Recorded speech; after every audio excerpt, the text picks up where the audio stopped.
suddenly make it all seem worthwhile. Well, it's you, girl, and you should know it. With each glance and every little movement you show, love is all around, no need to waste it. You can never tell, why don't you take it? You're gonna make it after all.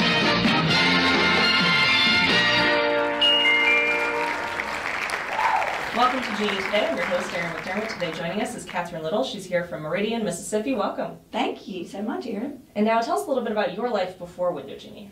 Well, I was in pharmaceutical sales starting in the late 90s up until the last couple of years. Looking for just a change for my family is what brought me to Window Genie. The industry had changed a lot. There was not a lot of security, always looking over your shoulder, waiting to see if you're going to get laid off, and just a lot of frustrations. And unfortunately, it's a common story. It is a common story of corporate America in general, but pharmaceutical sales a lot. And I learned a lot from the business, but it got to where I realized that I wanted to own my own business, and not have somebody manage and tell me what to do about everything, but to give me some freedom. Working for the man. I did get tired of working for the man, telling me what to do and how many times to do it and thinking for me. I've always had that entrepreneurial spirit, but just have never had the chance to. You had more in you. Yeah, I just had to find the right job opportunity to make me take the risk and do something different. So how recent did you leave your job? Well, right after the job, I went to go work as a marketing director for about a year, and I've learned so much and enjoyed it. But then once again, I was like, this is a really fun job, and I've learned so much, and I'm enjoying it, but still, it's not mine. Yeah, and it's great. It's great, but there's still that lingering but. And so I'm still transitioning out of that job currently. Okay. Left pharmaceutical sales about a year and a half ago, and then I've been in that job since. And so just transitioning out of that job and into this one. So. Yeah. And so how long have you been seriously considering business ownership? When did you start your research? Oh, my research. I would say about 6 months ago. Okay. And I really started looking at different franchises. Everybody wants to know, like, how did you pick Window Genie? Yeah, how did you find us? And what was so great? How did you pick us? And actually, tell me a little bit about maybe other, you don't have to list them by name, but other types of franchises that you seriously considered. Well, I pretty much figured out what type of franchise I wanted by process of elimination. I started. There's so many out there. There's so many out there. My husband owned a family business. He and his brother bought it from his uncles for 70 years in Mississippi. Wow.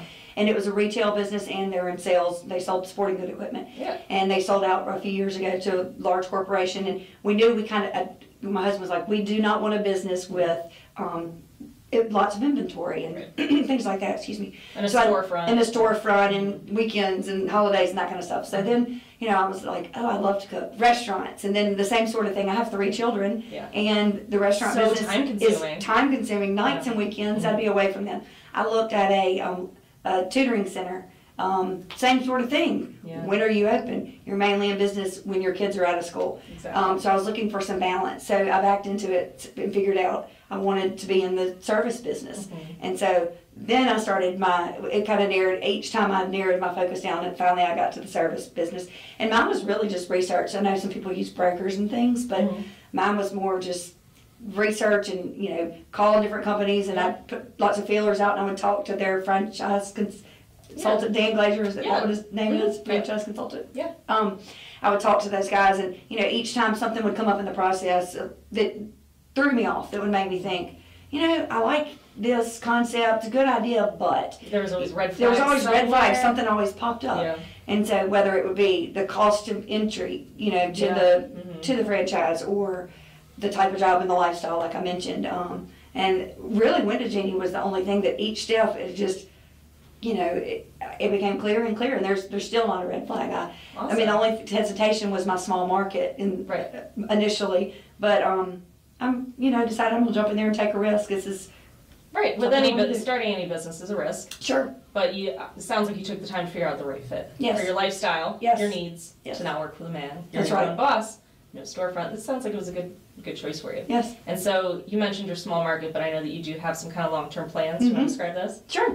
I want to start in Meridian, Mississippi, which is my hometown as well as my husband Judge's, and we want to open a second franchise location in the next 18 to 24 months in Jackson, Mississippi. But we wanted to start in our home And we don't plan to move. We're planning you know the neighborhoods, you know the people. We know the neighborhoods, we know the people, and understand the business and get our service down and deliver. And then move to Jackson once we understand the business and understand, what we're getting into. And grow your team as well. Grow our team as well. You mentioned you're going to have to get somebody that can run the day-to-day there. We will. We'll have to hire an operations manager there. I don't even know exactly how to hire that person. I don't know exactly what skill set. I mean, I know what's on paper. Right. But once I understand the business, because I will be the operations manager and the receptionist and I'll have so many jobs, but I'll be able to delegate those jobs once I understand how they're done. Awesome. So it'll be easier to manage. And so what are you guys most excited about? That's 18 to 24 months away, at least for your first year in business in Meridian, your hometown. What are you most excited about now that you're your own boss? How do you see the first year going?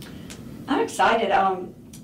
My favorite saying has always been the harder you work, the luckier you get. So I just look forward to celebrating the small successes and just having, just meeting little short goal milestones. I have employees. I'm so excited. I finally, my first thing, they accepted my job offer. This is a big deal. My Genie mobile's on the way, and I'm going to set just some short-term goals. So for me, it's getting through the first month of customers and having nobody mad at me, and doing a good job, and then just building my customer list. And then of course I'll be so excited the first time I have a repeat customer. And just those little milestones and just feeling like a lot of firsts. Yes, the first, and then just feeling like I did this. I was able to do this, and then it's. You're success for benefits, me. And my children, one of my daughters even walked in fussing at me the other night, Mom, it's 9:30 and you're working. But I said, get used to that for a little bit. Sorry, but it's different. I said, this is mine. It doesn't feel like it doesn't feel like I'm working for somebody else and I'm mad. And nobody's making you do this. Nobody's making me do this. Like I choose it, I want to do it, I'm excited about it, I'm motivated, and a lot of times before you'd be resentful for taking away from your family. This is like, I'm building something for our family. Fantastic. Well, that sounds awesome. We're excited to have you. Thanks for being on the show. Excited to be here.